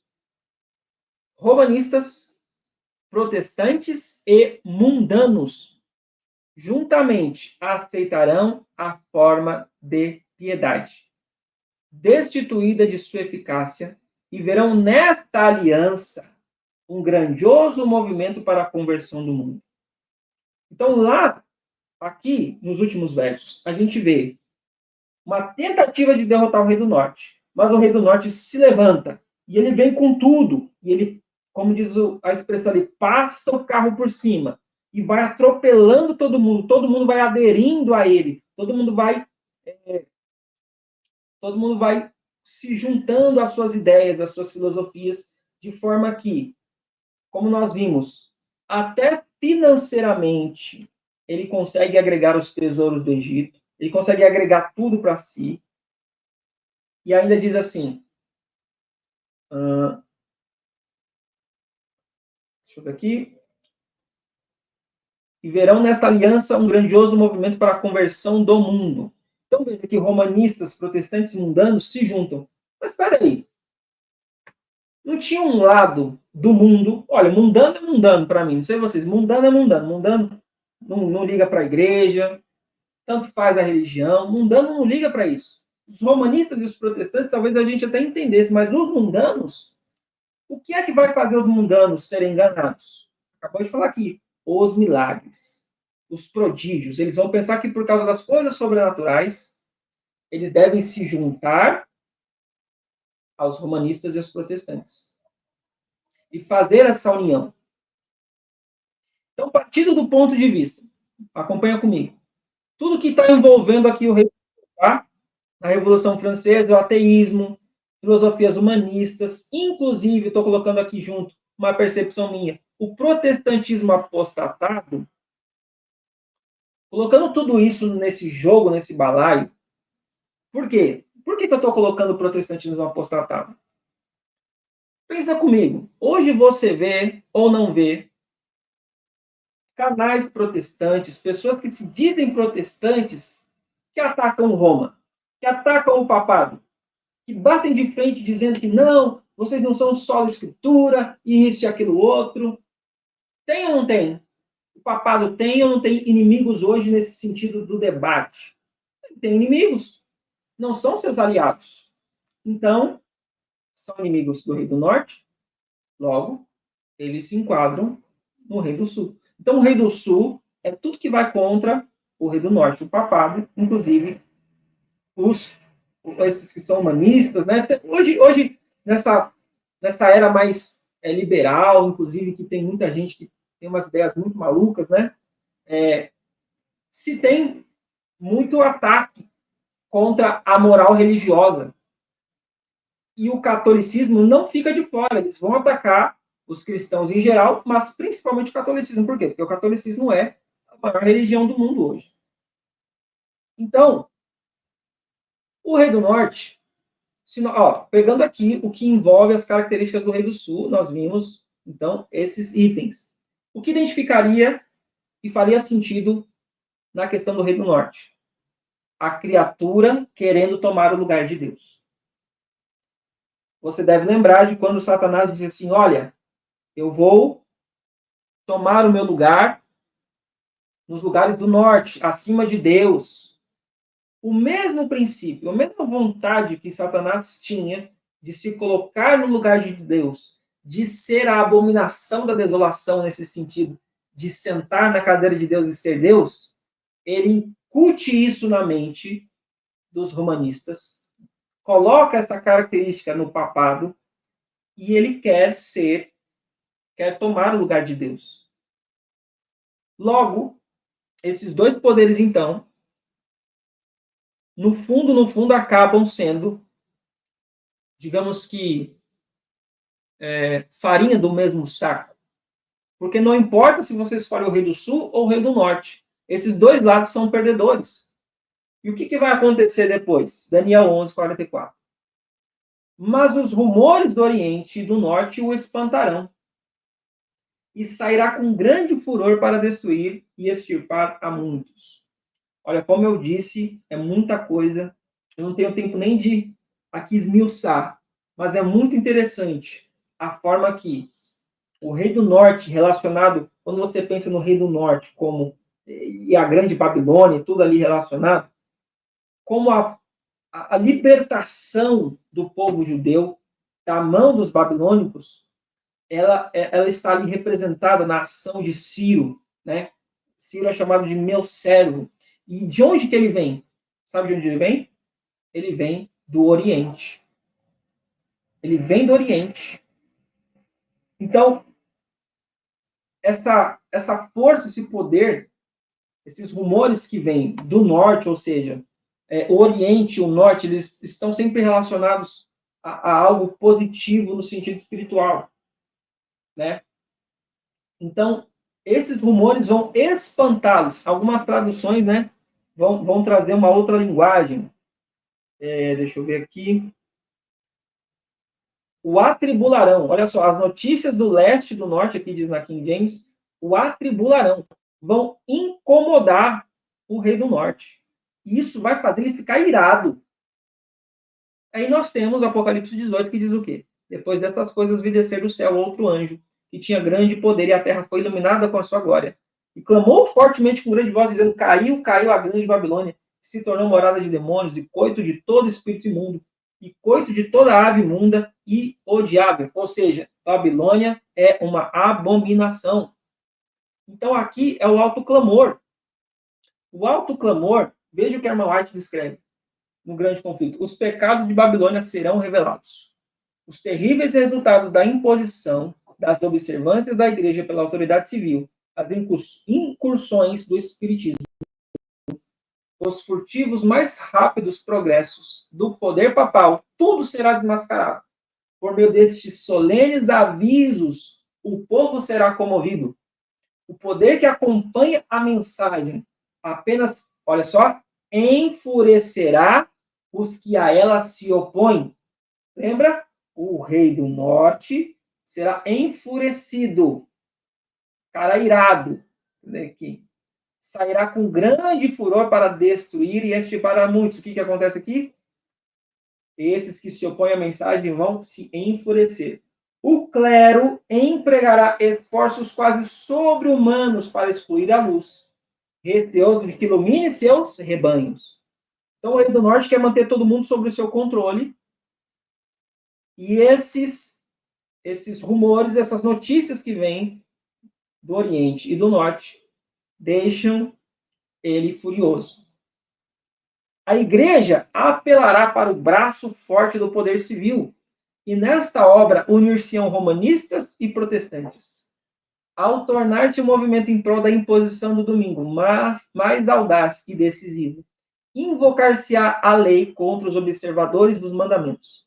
Serão ameaçados com multas e prisão, e alguns se oferecerão posições de influência e outras recompensas e vantagens como engodo para renunciarem à sua fé. Olha, isso é tão similar ao que nós lemos lá nos versos 29, 30 a 36, como ele iria bajular, iria procurar negociar, oferecer vantagens para que as pessoas abandonassem o cristianismo. Então, as cenas são muito similares. Porque, veja, Arnold White disse que as cenas desses versículos 30 ao 36, elas iriam se repetir. Se elas se repetir de forma semelhante, é porque os versos finais do capítulo 11, eles devem ser semelhantes aos versos 30 ao 36. Existe um paralelo entre esses versos. Os versos 30, eu diria até o 39, na verdade, porque eu vou ler aqui para vocês. Olha só o 37 e o 39.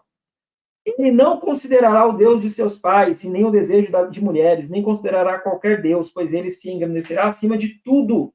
Porém, em seu lugar, honrará o Deus de forças, e um Deus a quem seus pais não conheceram. Ele honrará com ouro, com prata, com pedras preciosas e coisas agradáveis. Desta forma, ele procederá nas mais poderosas fortalezas com um Deus estranho, a quem ele reconhecerá e aumentará com glória, e ele fará com que governem sobre muitos e dividirá a terra por lucro. Então, o grande conflito fala sobre isso, né? Os valdenses tinham conseguido as suas posses, seus bens com tanto sacrifício. O que o papado fazia? Tomava e dava para aqueles que deduravam eles. Ou vocês acham que não vai ter recompensa para quem dedurar o povo de Deus nos últimos dias? Ele vai agir da mesma forma. Então, os versos 30, mais ou menos aqui, 30 a 39, vão ter um paralelo na sequência desses últimos versos de Daniel 11, do 40 ao 45. Logo, você percebe como a gente olhando o todo fica mais fácil de compreender. Então, continuando aqui. Alguns se oferecerão posições de influência e outras recompensas e vantagens como engodo para renunciarem à sua fé.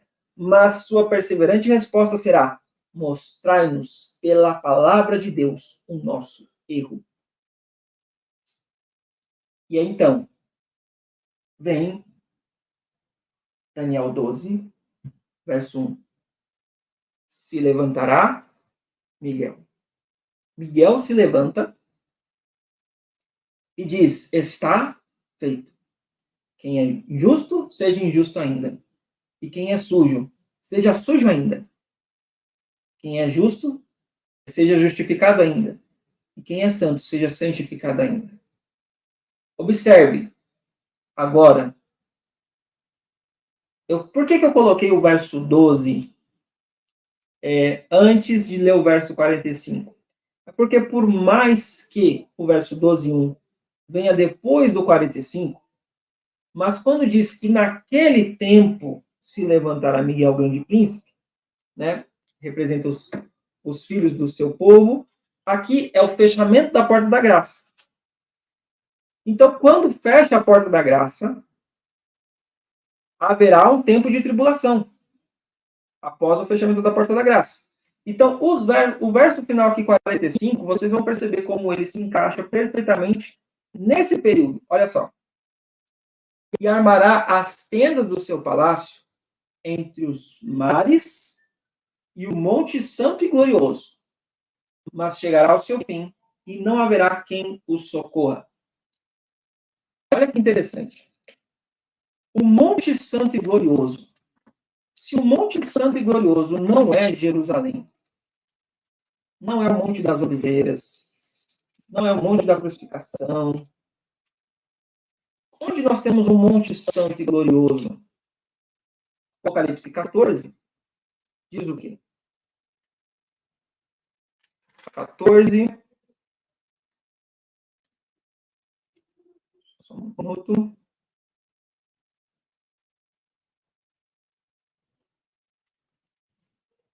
Depois dessas coisas, eu vi 4 anjos de pé nos 4 cantos da terra, retendo os 4 ventos da terra, para que o vento não soprasse sobre a terra, nem sobre o mar, nem sobre árvore alguma. E vi outro anjo subindo do leste, tendo o selo do Deus vivo. E ele gritava em alta voz aos 4 anjos, aos quais havia sido concedido ferir o mar e a terra. Não ferirás a terra, nem o mar, nem as árvores, até que tenhamos selado os servos de nosso Deus em suas testas.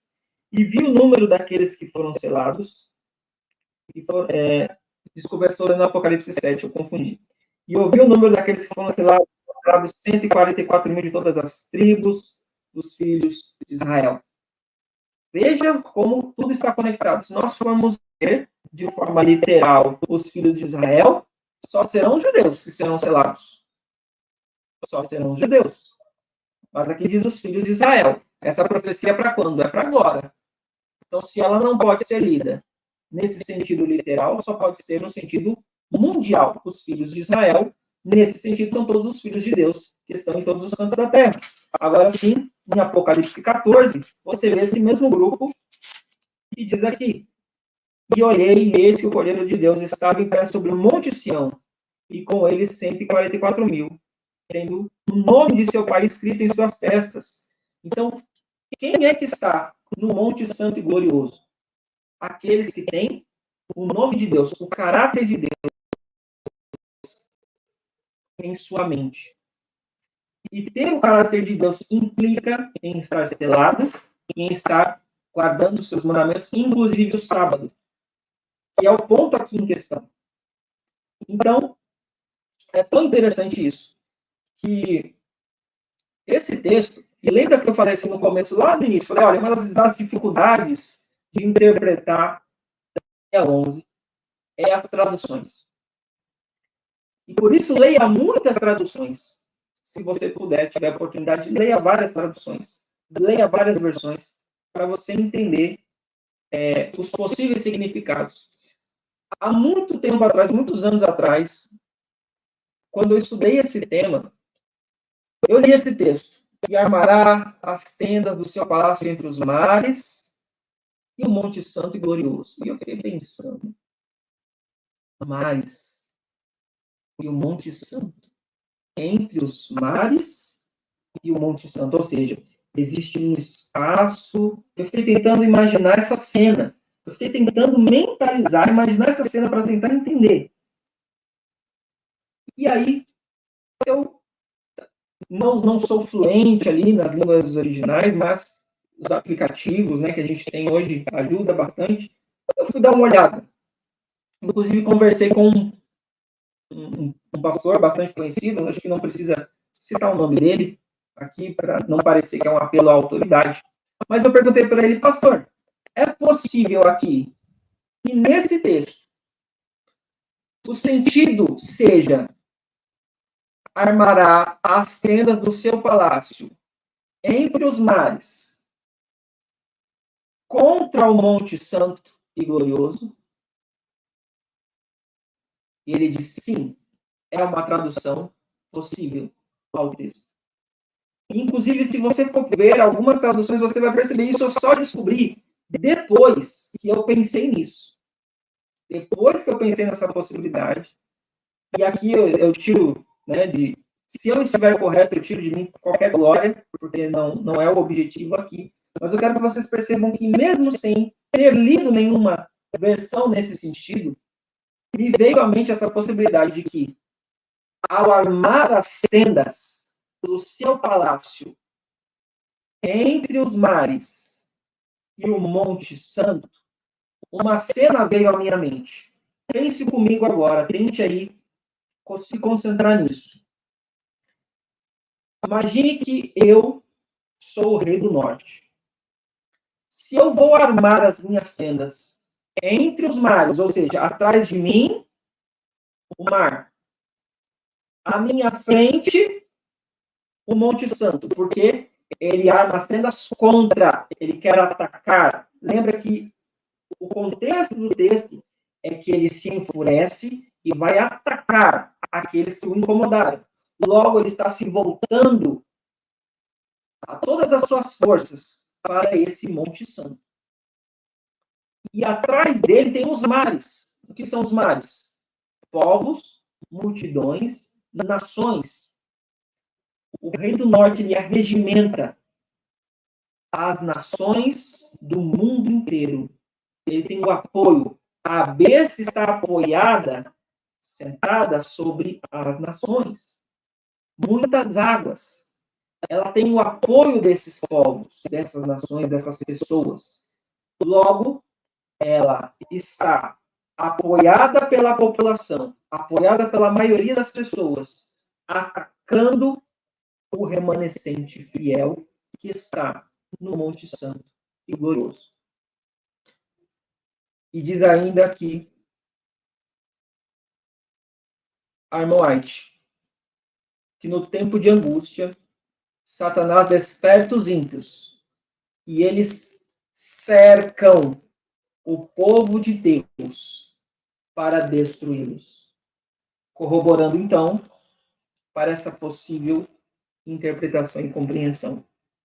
Mas, queridos, não importa as forças de Satanás, não importa quanto jogo ele faça, chegará o seu fim e não haverá quem o socorra.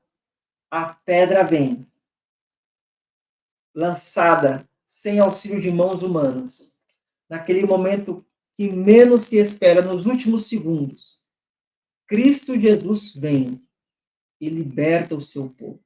Cristo Jesus vem e destrói esse poder. Então, entre o rei do sul e o rei do norte, existe um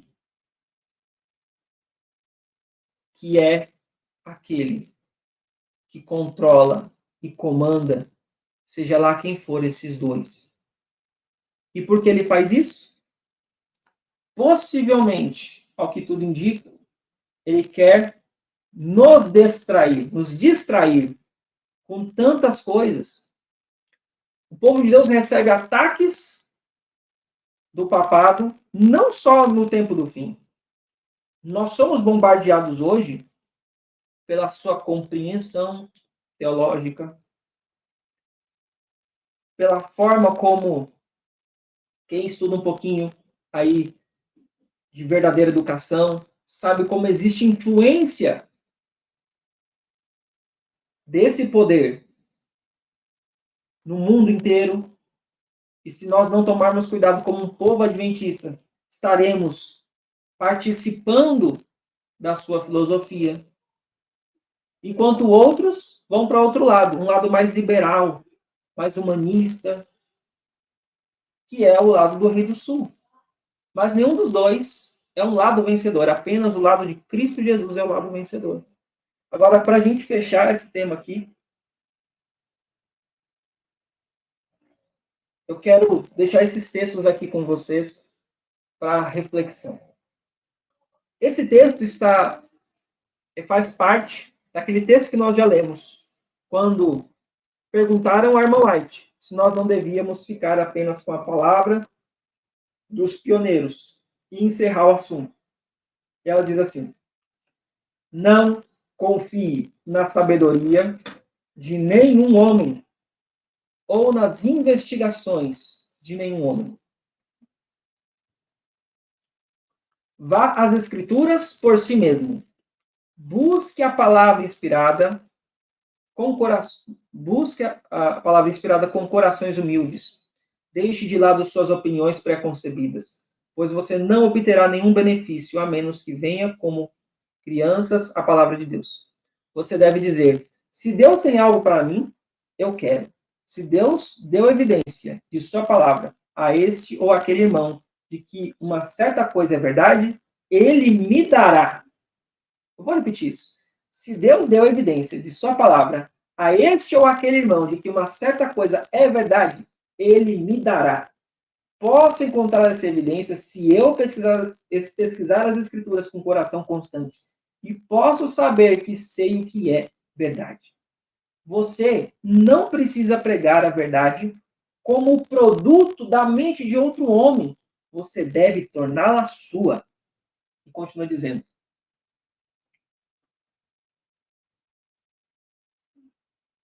Irmãos, acho que aqui, peraí, só um minuto.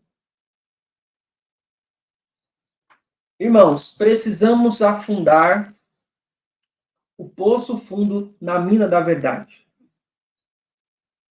Aprofundar, né, no sentido de cavar.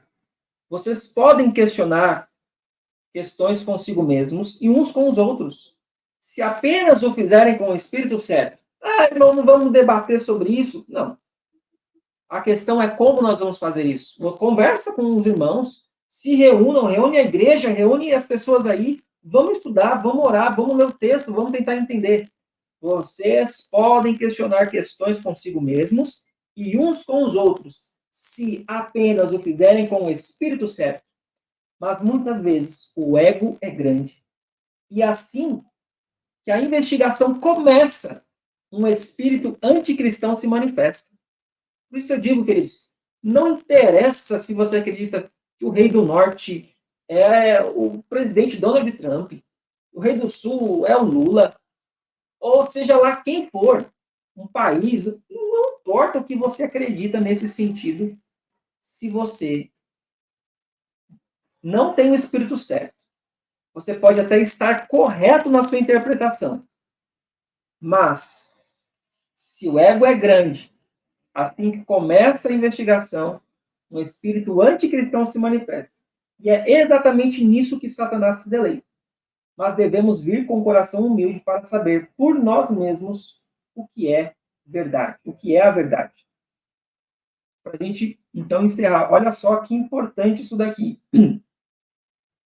Está chegando o tempo em que seremos separados e dispersos. E cada um de nós terá que ficar sem o privilégio da comunhão com aqueles de fé igualmente preciosa. Amigos, está chegando um tempo. Ela disse isso faz tempo. E se ela disse isso há tanto tempo atrás, agora está muito mais perto desse tempo. Nós não teremos o privilégio de ter a comunhão dos irmãos uns com os outros. E ela diz o seguinte: e como você pode ficar de pé, a menos que Deus esteja ao seu lado, e você saiba que Ele está liderando e guiando você? Sempre que vamos investigar a verdade bíblica, o mestre das assembleias, Jesus, está conosco. O Senhor não deixa o navio um momento para ser dirigido por pilotos ignorantes. Podemos receber nossas ordens do capitão da nossa salvação. E assim nós encerramos. Deixa eu só tirar aqui. Esse estudo de Daniel. E o meu apelo para você é o seguinte: independente se você concordou ou não com essa explanação, independente se você concorda com A, com B, com C, Bíblia, palavra, se aprofunda nisso daqui. Pede orientação do Espírito Santo. Veja por si mesmo. Não porque o irmão A ou porque o irmão B disse. Você precisa aprender a estudar a Bíblia. Por assim aprender dos outros. E como ela mesma disse no outro texto, podemos questionar a nós mesmos e uns aos outros. Mas quando a investigação começa, se o ego é maior do que o espírito cristão, se aparece o ego, nós não vamos avançar para lado nenhum. Em Daniel 11, nós temos, independente da sua interpretação, do seu entendimento, nós temos um Deus que promete que esse poder que oprime o seu povo será destruído. E nós podemos confiar nesse Deus. Que o Senhor nos ajude a manter essa fé viva.